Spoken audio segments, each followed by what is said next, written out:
technician. Instrument technician. Applying. I'm applying. You will hear good news. Come here. Hello. Hello. Hey. Useyasebenza. Mina ke usuku isonto lesithathu leli ngifikile la ekhaya.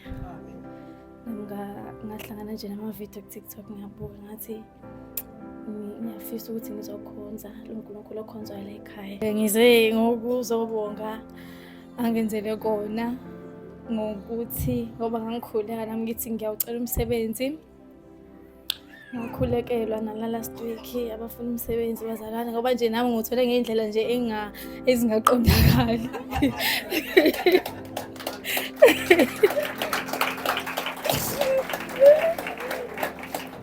Ngoba nje angiyangisho ku-interview bazalwane. Ngayibona i-message i-email ngomhla ka-20 May. Ngayibona i-email ngomhla ka-20 May yayisendwe ngomhla ka-14 ka-May kuthiwa kumele ngize ku-interview kodwa mina ngayibona ngomhla ka-20. Mangithi ngiyababhalela ngithi hayibo ngiyibona late email and ingene kuma-junk ngithi ngiyabona i-email kuma-junk angazi ukuthi kanjani bazalwane.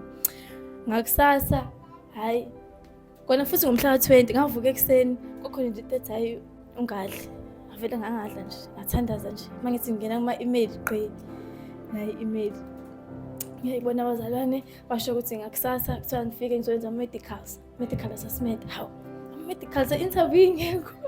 Hayi abazalwane ngahamba nangempela ngayenza ama-medicals ngawenza kwathiwa silindeke bazosibiza. Sahlala ke bazalwane mangabe nje lento ngisho last week manje last week bengisahleli ngilindile ngifuna ukuza la ngithi hayi bazalwane nami ngiyaqala.